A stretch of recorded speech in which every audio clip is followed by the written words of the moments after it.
All right. Good day, everyone. Welcome to Global Gossip with Toronto. Yes, a lot have really happened across the world. Like a lot really happened across the globe.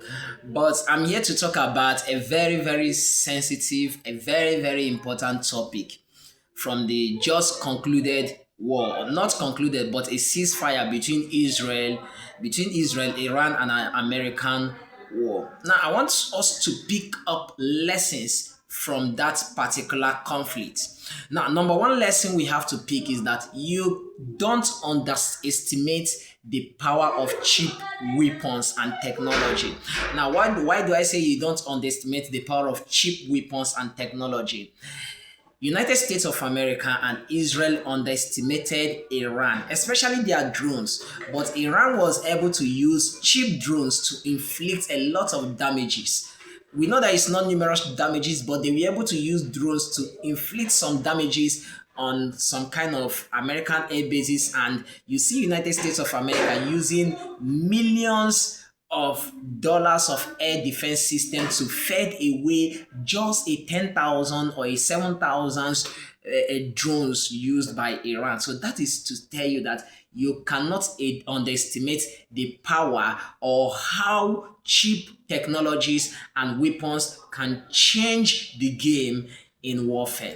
Now, number two lesson we have to get from this is that China is the big winner in this game. Now, how did China becomes the big winner in this game? Immediately the war started, Iran found out that they need to close the Strait of Hormuz. And in closing the Strait of Hormuz, what happened?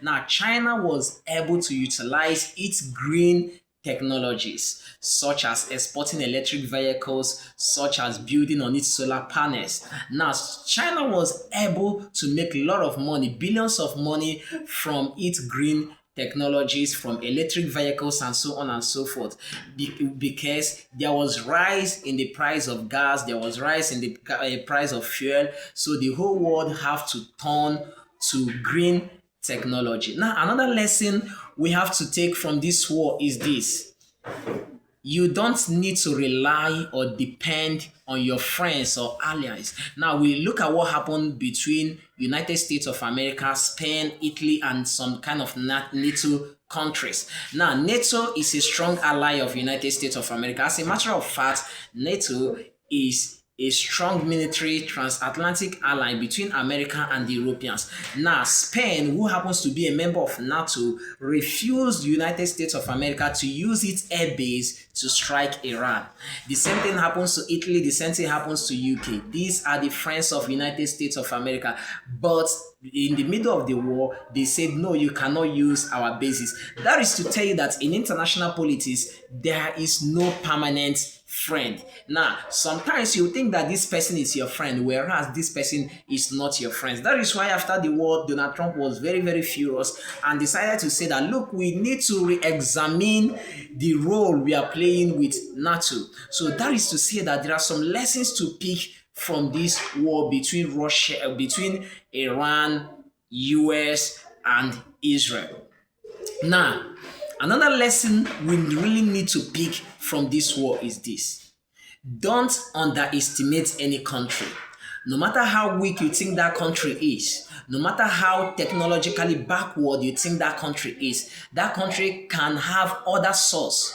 Now, Iran was able to resist the United States of America, not because of Iran have a lot of weapons, but because of Iran is ideologically strong. They believe in some kind of theocratic system of government. So that is why Iran was able to give a strong resistance. But nevertheless, we all know that United States of America was able to inflict a lot of damages on Iran, apart from killing the supreme leader, apart from destroying their navy, apart from destroying their air force, doing everything. So that is to say that you don't underestimate anybody in any war. Now, another thing we need to look at is intelligence. This war shows that United States of America and Israel are far ahead in terms of intelligence. We can see how Israel was able to utilize its intelligence force in terms of taking away the supreme leader. Now, apart from the intelligence, another thing we have to recognize is the strength of America. Now, many people don't know the strength of America. We really need to take into consideration how America was able to articulate, especially when American fighter jet was down in Iran, how America was able to use their para-rescue men in order to rescue those two airmen. Now, that shows you the kind of country United States of America is. This is a country that don't left anybody behind. America did not left anybody behind. So that is to tell you that America is there for their people, and America is there in terms of their intelligence gathering and so on and so forth. So there is a lot of lesson to get from this war. But stay tuned. I will be bringing you more analysis, more updated on what have been happening across the world. Thank you.